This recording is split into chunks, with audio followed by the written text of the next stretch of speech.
Hello everyone, welcome back to my channel. So students, आज की video में हम क्लास 8 इंग्लिश के यूनिट 3 मिस्ट्री एंड मैजिक के the case of the fifth word के question answer को डिस्कस करने वाले हैं। ठीक है, तो इस चैप्टर के सारे आंसर्स को बहुत ही इजी लैंग्वेज में लिखा गया है जो आपके एग्जाम के लिए काफ़ी हेल्पफुल होने वाला है। तो चलिए स्टार्ट करते हैं। सबसे पहले आपका latest discuss complete the following statement with suitable reasons, share your answers with your classmates and teacher. तो नीचे कुछ स्टेटमेंट दिए गए हैं जिसको सुटेबल रीजन के साथ आपने कंप्लीट करना है। ठीक है, तो फर्स्ट है Leroy's nickname was encyclopedia and everyone called him by that name because. तो स्टूडेंट्स, यहाँ पे क्वेश्चन पूछा जा रहा है कि लेरॉय का निकनेम एनसाइक्लोपीडिया क्यों पड़ा और सभी लोग उसे इसी नाम से क्यों बुलाते थे। तो आपको पता है कि एनसाइक्लोपीडिया एक ऐसी बुक होती है जिसमें बहुत सारे नॉलेज और फैक्ट होते हैं। ठीक है, और लेरॉय भी बहुत किताबें पढ़ता था और उसे सारे फैक्ट याद रहते थे, तो इसलिए इसे लोग एनसाइक्लोपीडिया कहकर बुलाते थे। ठीक है, तो आप यहाँ लिखेंगे he read many books and remembered many facts. Second है at the dinner table on Tuesday night chief Brown started at a cream of mushroom soup as dash. तो ट्यूसडे नाइट डिनर पर चीफ ब्राउन अपनी soup को देखते हुए क्या कर रहे थे। तो उनके माइंड में 4 स्ट्रेंज वर्ड्स जो थे वो घूम रहे थे और वे उस मैसेज को समझने की कोशिश कर रहे थे। तो आंसर लिखेंगे he was thinking about the strange 4 word message. Third है encyclopedia sat quietly at the dinner table because. तो इंसाइक्लोपीडिया डिनर टेबल पर चुपचाप क्यों बैठा था, क्योंकि उसके पेरेंट्स एक केस के बारे में डिस्कस कर रहे थे और लेरॉय समझ गया कि शायद वे चाहते हैं कि वो उनकी बात को सुने, इसलिए इंसाइक्लोपीडिया बिना बीच में कुछ बोले चुपचाप बैठा उनकी डिस्कशन को सुन रहा था। ठीक है, तो आप आंसर लिखेंगे he knew that his parents were discussing the case. Fourth है Nolan put the bill on the kitchen table because. तो नोलन ने अपने बिल को किचन टेबल पर क्यों रखा था। तो नोलन ने बिल को किचन टेबल पर रखकर एक क्लू छोड़ा जिससे डेवनपोर्ट हिडन ज्वेलरी तक पहुंच सके। ठीक है, तो आप आंसर लिखेंगे he wanted to leave a clue for Davenport about where the jewellery was hidden.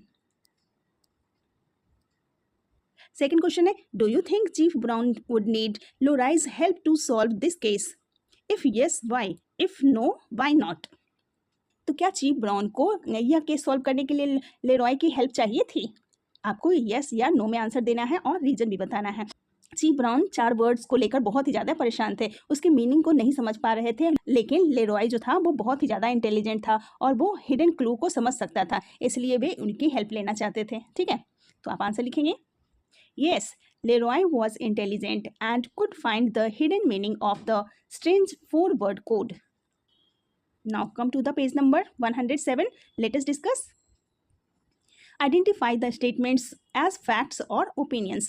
तो आपको facts और opinion में identify करना है। तो पहले हम समझते हैं फैक्ट क्या होता है। तो फैक्ट ऐसी बातें होती हैं जिसे हम प्रूफ कर सकते हैं। ठीक, और ओपिनियन जो होता है वो किसी व्यक्ति का अपना थाउट होता है। ठीक है, तो क्वेश्चन देखते हैं। फर्स्ट है encyclopedia's father was the chief of police. तो इस सेंटेंस में कहा गया है कि इंसाइक्लोपीडिया यानी कि लेरॉय के जो फादर हैं वो चीफ ऑफ पुलिस थे। तो ये बिल्कुल सही है क्योंकि यह स्टोरी की वेरीफाइड इंफॉर्मेशन है, इसलिए ये फैक्ट हो जाएगा। ठीक है, सेकंड है everyone thought that chief brown must be the smartest police chief in the country. तो सभी लोग चीफ ब्राउन को सबसे स्मार्ट पुलिस चीफ मानते थे, तो क्योंकि यह लोगों की अपनी पर्सनल बिलीफ है, इसलिए यह ओपिनियन हो गया। ठीक है, थर्ड है an encyclopedia is a book or set of books filled with facts from A to Z।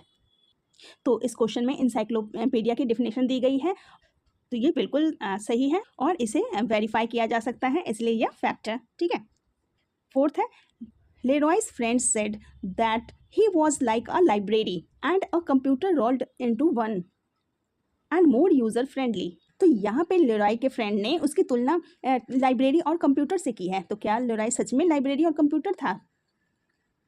तो यह उसके फ्रेंड्स की अपनी ओपिनियन थी। ठीक है, तो ये हो जाएगा ओपिनियन। फिफ्थ है two masked man held up the diamond mart on 6th avenue. तो यहाँ पे डायमंड मार्ट में हुई रॉबरी की घटना को बताई जा रही है, तो यह एक फैक्ट है। ठीक है, तो यहाँ फैक्ट लिखेंगे। नेक्स्ट है Nolan and Davenport had met while both were in prison in South Carolina. तो इस क्वेश्चन में बताया जा रहा है कि नोलैन और डेवनपोर्ट साउथ कैरोलिना के प्रिजन में मिले थे। तो ये इसकी पास्ट की घटना है, कोई फैक्ट हो जाएगा। ठीक है, नेक्स्ट है chief Brown's hunch was that Davenport and Nolan decided to hide the loot until things cooled down.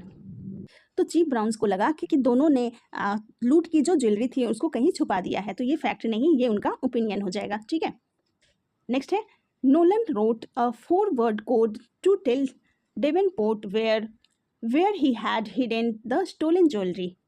तो नोलन ने डेवनपोर्ट के लिए 4 कोड वर्ड लिखे थे और यह स्टोरी में बताई गई घटना है जिसे वेरीफाई किया जा सकता है, इसलिए ये फैक्ट हो गया। ठीक है, चलिए नेक्स्ट है complete the table by choosing the character traits of Leroy given in the box below.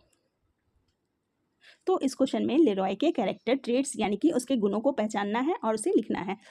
तो ऑप्शंस है क्लेवरनेस मीन्स की चतुराई, नॉलेजेबल मीन्स की बहुत जानकारी रखने वाला, कीन लिसनर मीन्स की ध्यान से सुनने वाला, जेंटल मीन्स नम्र या कोमल स्वभाव वाला, और हम्बल मीन्स विनम्र या फिर घमंड ना करने वाला। ठीक है, तो अब हर टेक्स्ट को पढ़कर देखेंगे कि ये लोराई के किस गुण से मिलता है। ठीक है, फर्स्ट है he read more books than anyone in valley and he never forgot a fact. तो यहाँ पे बताया गया है कि लोराई ने इन वैली में किसी भी दूसरे व्यक्ति से ज़्यादा उसने बुक को पढ़ी थी और पढ़ी हुई सारी बातें उसको याद रहती थी। तो जिस व्यक्ति के पास बहुत ज़्यादा नॉलेज हो उसे हम क्या कहेंगे, नॉलेजेबल। ठीक है, तो यहाँ पे लिखा हुआ है। सेकंड है encyclopedia never spoke of the help he gave his father. He didn't want to seem different from other boys. तो लेरॉय जो है वो अपने फादर की हेल्प करता है लेकिन वह इसके बारे में दूसरों को नहीं बताता है और वह खुद को दूसरों से ज़्यादा स्पेशल या अलग दिखाना नहीं चाहता है। तो जो व्यक्ति अपनी एबिलिटीज़ का घमंड नहीं करता है उसे कहते हैं हम हम्बल। ठीक है, तो यहाँ आप लिखेंगे हम्बल। नेक्स्ट है Encyclopedia sat quietly. He knew his mother and father were discussing the case for his benefit. तो इंसाइक्लोपीडिया जो था बहुत चुपचाप बैठा हुआ था और वो जान रहा था कि मेरी मदर और फादर जो हैं किसी केस के बारे में डिस्कस कर रहे हैं जो मेरे लिए बेनिफिशियल है। ठीक है, तो जो व्यक्ति ध्यान लगाकर किसी भी बात को सुनता है उसे हम कहेंगे कीन लिसनर। ठीक है, तो यहाँ आप लिखेंगे कीन लिसनर।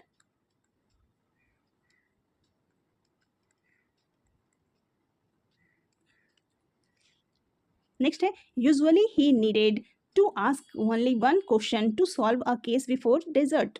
तो लोराई को किसी भी केस को सॉल्व करने के लिए अक्सर केवल एक ही क्वेश्चन पूछने की उसे ज़रूरत होती थी। तो इससे कौन सी क्वालिटी का पता चलता है, वो काफ़ी ज़्यादा क्लेवर था। ठीक है, तो आप यहाँ पे लिखेंगे क्लेवरनेस।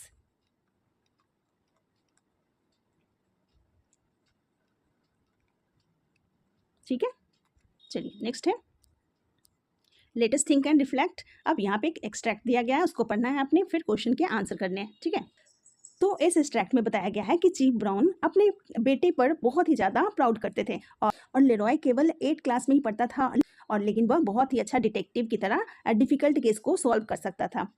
और चीफ ब्राउन सबको अपने बेटे की एबिलिटी को बताना तो चाहते थे लेकिन उन्हें डर था कि लोग उनकी बात पर विश्वास नहीं करेंगे। ठीक है, अब नीचे क्वेश्चन है वो देख लेते हैं। फर्स्ट क्वेश्चन है complete the following sentence with a suitable reason.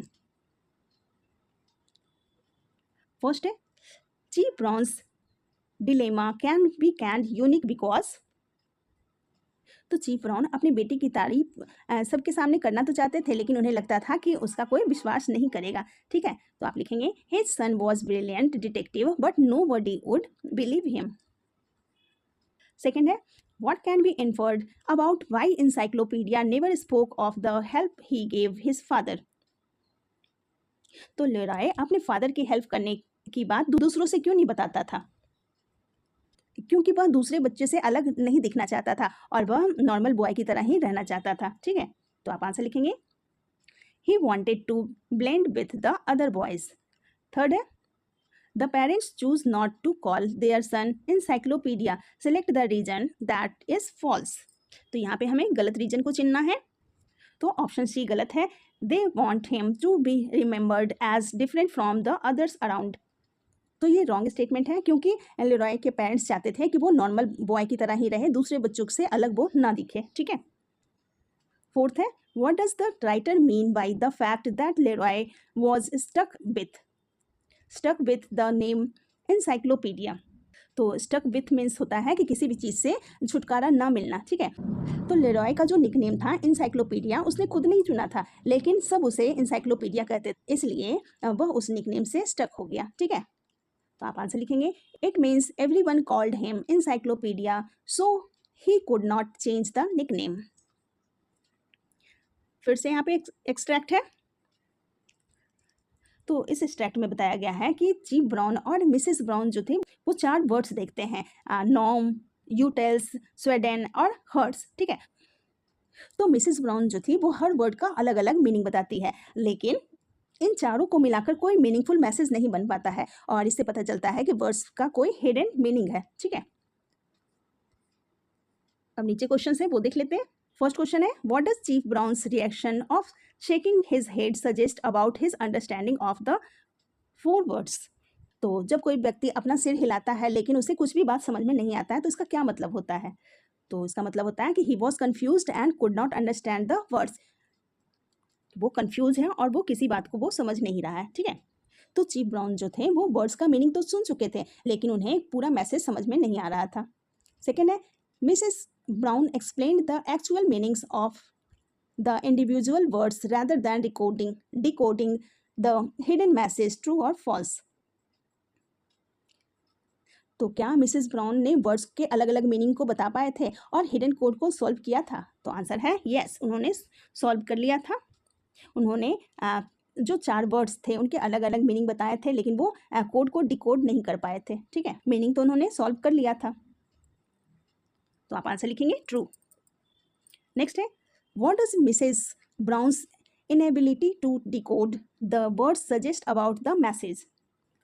तो उन्होंने इस 4 वर्ड को डिकोड तो कर लिया था, लेकिन उसके सिंपल मीनिंग से मैसेज समझ में उनको नहीं आ रहा था। तो इसका क्या मतलब है। इट मीन्स उसमें कोई क्लू छुपा हुआ है, ठीक है। तो आप आंसर लिखेंगे, इट सजेस्ट that the message had a hidden meaning. Fourth है, the purpose of encyclopedia's reminder in the last line of the extract was to dash. तो इंसाइक्लोपीडिया ने डेवेनपोर्ट के गायब होने की बात को क्यों याद दिलाई। क्योंकि लेरॉय जो डिस्कशन हो रहा था उसको वापस केस से जोड़ना चाहता था, और उसे लगा कि ये 4 वर्ड्स जो हैं वो रॉबरी से जुड़े हुए हैं, ठीक है। तो आप आंसर लिखेंगे, remind them that the 4 words might be a clue to the case. Next है, answer the following questions. First question है, Nolan and Davenport were very close, support the statement with evidence from the text. तो Nolan and Davenport को closeness के बारे में आपको बताना है, ठीक है। तो वे दोनों प्रिजन में मिले थे और दोनों दोस्त बन गए थे, और फिर बाद में ज्वेलरी रॉबरी में दोनों ने साथ काम किया, और नोलन ने डेवेनपोर्ट के लिए एक सीक्रेट मैसेज भी छोड़ा था, यानी कि उनकी फ्रेंडशिप भी पक्की थी और दोनों को एक दूसरे के ऊपर ट्रस्ट भी था, ठीक है। तो आप आंसर लिखेंगे, Nolan and Davenport met in prison and became friends, later they worked together in the jewelry robbery. Nolan also left Davenport a secret coded message. This shows that they trusted each other. Second question है, why did Davenport disappear right after the jewelry hold up? What might his plans have been if Nolan had not died? तो इस question में 2 बातें पूछी गई है। पहले कि डेवेनपोर्ट रॉबरी के बाद ही क्यों गायब हो गया, और दूसरी बात, अगर नोलन की डेथ नहीं होती उनका आगे का प्लान क्या हो सकता था, ठीक है। तो डेवेनपोर्ट जो था वो पुलिस से बचने के लिए गायब हो गया था, और अगर नोलन जिंदा होता तो क्या करता वो, फिर वो जो लूट की ज्वेलरी थी उनको बांटने के लिए दोनों आपस में मिल सकते थे, ठीक है।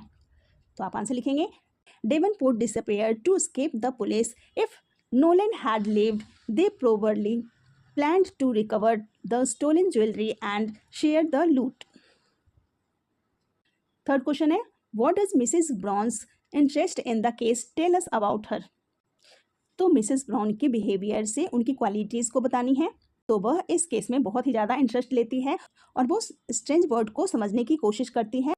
तो इससे पता चलता है कि मिसेस ब्राउन इंटेलिजेंट और क्यूरियस थी और उन्हें मिस्ट्री सॉल्व करने में इंटरेस्ट था। ठीक है, तो आप आंसर लिखेंगे it shows that Mrs Brown was intelligent, curious and interested in solving the mystery. Fourth question है explain why chief Brown was proud of his son. तो चीफ ब्राउन को अपने बेटे पे प्राउड क्यों था? तो उनका बेटा जो ल्योरी था वो काफ़ी ज़्यादा इंटेलिजेंट था और वह डिफ़िकल्ट केसेस को भी सॉल्व करने में फादर की हेल्प करता था, और इंटेलिजेंट होने के साथ साथ वो ऑब्जर्वेंट था, हम्बल था, हेल्पफुल था, और यही क्वालिटी चीफ ब्राउन को अपने बेटे के ऊपर प्राउड फील कराता था। ठीक है, तो आप आंसर लिखेंगे chief Brown was proud because Leroy was intelligent, observant and very good at solving difficult cases. He was also humble and helpful. Fifth question है why were Chief Brown's suspicions regarding Nolan and Davenport justified even when there was a lack of concrete proof? तो यहाँ पे पूछा गया है कि proof न होने के बावजूद चीफ ब्राउन ने नोलन एंड डेवेनपोर्ट पे शक क्यों किया? तो चीफ ब्राउन के पास डायरेक्ट प्रूफ तो नहीं था, लेकिन क्रिमिनल रिकॉर्ड्स और रॉबरी से कनेक्शन डेवेनपोर्ट का गायब होना और कोडेड मैसेज जैसे क्लू थे जिसके कारण उनको उसके ऊपर शक हुआ। तो आप आंसर लिखेंगे His suspicions were justified because Nolan and Davenport had criminal records and were connected with the robbery. Davenport disappeared after the robbery and Nolan left the strange coded message. Sixth question है Analyze the role of the 4 word coded message in the story. तो story में 4 word coded message का importance क्या था? तो यह message जो था वो मिस्ट्री का सबसे इंपॉर्टेंट क्लू था। ठीक है, यानी कि बाकी लोग मैसेज को नहीं समझ रहे थे, लेकिन लेरॉय ने उसके हिडन मैसेज को समझ लिया और क्लू से स्टोलन ज्वेलरी का पता लगा लिया। ठीक है, तो आप आंसर लिखेंगे the 4 word message was the main clue in the case. Leroy understood its hidden meaning and used it to find the stolen jewellery. Next question है write the character sketch of Leroy with the help of the character traits table. तो आपने Leroy की character sketch लिखनी है, means की उसकी qualities, उसके behaviour के बारे में लिखना है। ठीक है, तो लेरॉय बहुत ही ज़्यादा नॉलेजेबल था, इंटेलिजेंट था, ऑब्जर्वेंट था और साथ ही हम्बल और हेल्पफुल भी था। और इतना कुछ होते हुए भी उसने कभी अपने ऊपर घमंड नहीं किया और उसकी क्लेवर थिंकिंग डिफिकल्ट केस को भी सॉल्व करने में हेल्प की थी। तो आप आंसर लिखेंगे encyclopaedia was a knowledgeable 8th grader who never forgot a fact that he read. He was intelligent, observant and logical. He was also humble and helpful. He did not like to show off his abilities. His clever thinking helped solve difficult cases. ठीक है? Okay students, that's all for today. Thank you so much.